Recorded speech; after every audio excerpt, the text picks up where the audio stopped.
नमस्कार विद्यार्थियों, मैं प्रीति जैन डीएलएड प्रथम सेमेस्टर की कक्षा में हम अपनी जो टॉपिक है सुभाषित श्लोकों का शाश्वत वाचन और उनका अर्थ, इसी टॉपिक को हम निरंतर रखेंगे।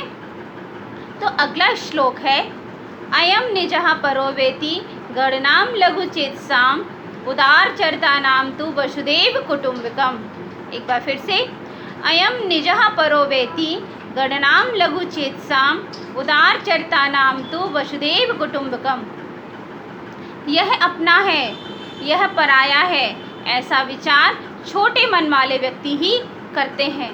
उदार हृदय वाले व्यक्तियों के लिए तो यह सारी पृथ्वी एक परिवार के समान ही है। अगला, सर्वं परवंश दुःखम सर्वमात्यवशम सुखम एतत् विद्यायात समाचेन लक्षणम सुख दुःखयो। दूसरों के बस में होना दुख है और अपने बस में होना सुख है। अगर इसको दोनों को संक्षेप में समझा जाए तो सुख और दुख दोनों के लक्षण हमें पहचान में आना चाहिए। अर्थात दूसरों के बस में रहकर किसी के हाथों में या किसी की आँखों में बसकर अगर कठपुतली की तरह कार्य करना पड़े तो यह दुख का कारण है। और अपने कार्य में किसी की सहायता लेना या किसी दूसरे अनुभवी व्यक्ति के अनुभव के आधार पर अपने कार्य को करना या अपने अनुसार उस कार्य को करना सुख का कारण है। अतः हमें अपने सुख और दुख की पहचान होना चाहिए। वृथा दृष्टि समुद्रेषु वृथा तृप्तस्य भोजनम वृथा दानम समर्थस्य वृथा दीपो दिवापि च। समुद्रों में वर्षा होना बेकार है, तृप्त व्यक्ति को भोजन कराना भी बेकार है, शक्तिशाली अर्थात धनवान व्यक्ति को धन देना भी व्यर्थ है और दिन में दीपक जलाना भी बेकार है। अर्थात ऐसे कार्य हमें करना चाहिए जिसको उस चीज़ की ज़रूरत हो। समुद्र में बारिश होना किसी काम की नहीं है, ऐसी जगह पे बारिश हो जहाँ पे निर्जन डला हुआ है। दूसरा, भूखे व्यक्ति को भोजन कराने से लाभ है, ना कि तृप्त व्यक्ति को।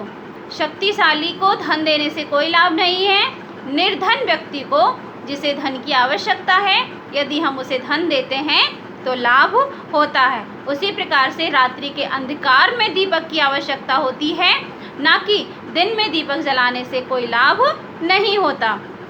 अगला श्लोक, काव्य शास्त्र विनोदेन कालो गच्छति धीमताम व्यसनेन तु मूर्खाणाम निंद्रा कलहे वा। अर्थात बुद्धिमान लोगों का समय साहित्य की चर्चा करने या विवाद में व्याख्या करने में व्यतीत होता है, जबकि मूर्खों का समय निंदा या कलह करने में, झगड़ा करने में ही निकलता है। नेक्स्ट, विदेशेषु धनम विद्या व्यसनेषु धनम मतिः परलोके धनम धर्मः शीलम सर्वत्र वैधनम।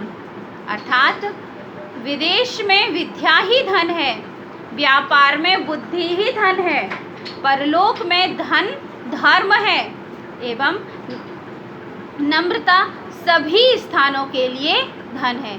अर्थात हमें विनम्रता के साथ ही बात करना चाहिए, हमें अपने विवेक के साथ ही बात करना चाहिए। एक बार हम फिर से सभी श्लोकों के अर्थ समझेंगे। अयम निजः परो वेति गणनाम लघु चेतसाम उदार चरितानाम तु वसुदेव कुटुंबकम। सर्वं परवंश दुःखम सर्वमात्यवशम सुखम एतत् विद्यायात समासेन लक्षणम सुख दुःखव।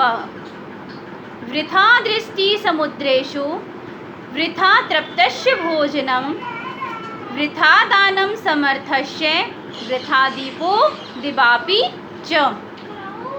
काव्य शास्त्र विनोदेन कालो गच्छति धीमताम व्यसनेन तु मूर्खाणाम निंद्रा कलहेन वा। विदेशेषु धनम विद्या व्यसनेषु धनम मतिः परलोके धनम धर्मः शीलम सर्वत्र वैधनम। इस प्रकार से हमने श्लोकों का शास्त्र वाचन करना सीखा और मैं आपसे यही कहूँगी कि आप भी अपने घर पर निरंतर इस श्लोकों का वाचन करने का अभ्यास निरंतर करेंगे। धन्यवाद।